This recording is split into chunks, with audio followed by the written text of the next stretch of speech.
Have you just never fit in?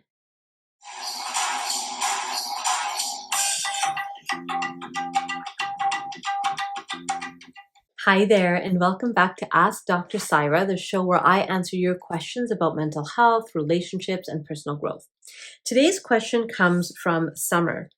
Summer asks, ever since I was little, I never felt like I fit in. Why is that?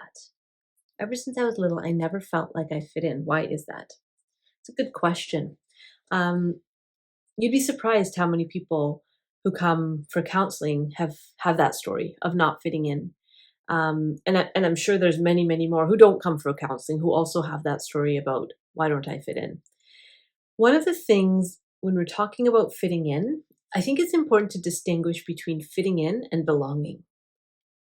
So fitting in is about kind of adjusting and molding yourself into something to match what the group is doing or what the others are doing. Whereas belonging is just a sense of like, you can be yourself, you can relax, you can be at ease, and you know you're welcome here, right?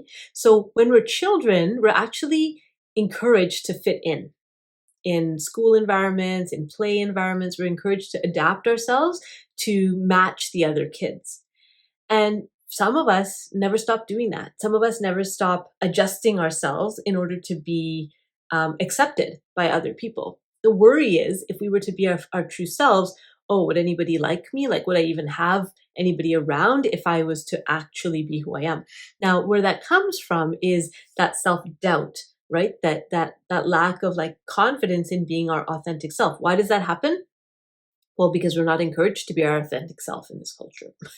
We're encouraged to like fit the box and go with the group and do what we're told. And that's changing. That's really changing in these new generations that are coming up. Absolutely. They're being much more encouraged to be true to who they are. But for many of us, and probably for you watching this video, you probably weren't raised like that. There's rules and there's ways of being in the world. And that's not a bad thing necessarily, because we do have to socialize into society, or we'd all be running around like, in chaos. So there is some level of adaptation that has to happen in families and communities. But when you feel like the adaptation is so extreme that you're no longer yourself, that's where you feel like you don't fit in. So I would encourage you first, Summer, to think about the places where you already feel a sense of belonging and ask yourself, what is it about those places that makes me feel good, that makes me feel settled, that makes me feel like I'm a part of things? And what is it about other spaces or other groups where I don't feel that? Might be something to explore.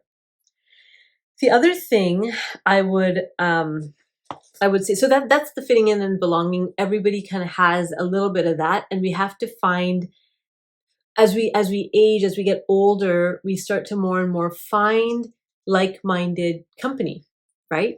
So there is at least one other person in these billions of people on the planet who thinks somewhat similar to you. There is at least one, I'm sure of it. Now, are you going to find them in this lifetime? Fingers crossed.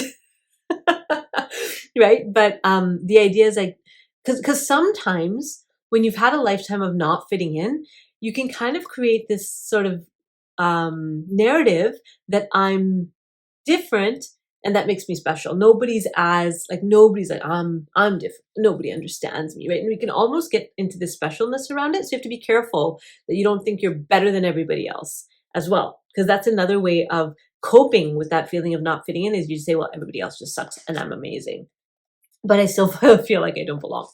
So that could be what's going on. The other thing that I wanted to introduce to you is this idea that maybe you're someone whose mind just really works differently than most people, right? Maybe you actually qualitatively see the world a little bit differently than other people. So when I was growing up, this term gifted was used for people, like we thought, okay, here's IQ, and then people who have like high IQ, they're gifted, and then that's what it means. What we've learned in the last couple of decades is that's not it at all. Children and adults who are so-called gifted actually see the world qualitatively differently than the majority of people. Like they actually, so it's like everybody's here and they're like somewhere over. They're not even on the scale. It's like they're seeing the world qualitatively differently. And that's tough when 90% of people are kind of in this movement, and you're not. You're one of the 10% that doesn't feel like you fit. Now, if that's you, if you're somebody who cares intensely, like has deep emotion and cares intensely, intense, deep emotion. If you're somebody who ever since you were little felt like a real calling to do something, to make a difference or to make an impact, and you are talented in some area that you don't really necessarily think of as a talent, but other people tell you that you're really good at it. If those three things are true for you, then you may have what we call a rainforest mind. So I wanted to introduce you to this book. It's called Journey into Your Rainforest Mind by Paula Prober, who's a licensed psychotherapist. I don't know her, but when I read the book, I was shocked and stunned and so excited because it explains so much for people who actually see the world qualitatively differently than the majority of people. It's very lighthearted. It's very easy to read, easy to digest. So the entire title is Journey into Your Rainforest Mind, a field guide for gifted adults and teens, book lovers, overthinkers, geeks, sensitives, brainiacs, intuitives, procrastinators, and perfectionists. So if that's you, this is a great read. And the clients that I've recommended this book to, like their eyes just light up when they understand that, oh, my mind is a rainforest mind. It's nuanced and layered and there's lots going on, and not everybody has that kind of a mind. And so seeking out others who think that way, right? It could just mean that you see the world very differently. And that's not necessarily a bad thing. When you can understand it, when you can learn about it, then you'll be okay. You'll be okay with the difference, and you'll start attracting more people to your world who are the same. So those are my thoughts on that question about fitting in and belonging.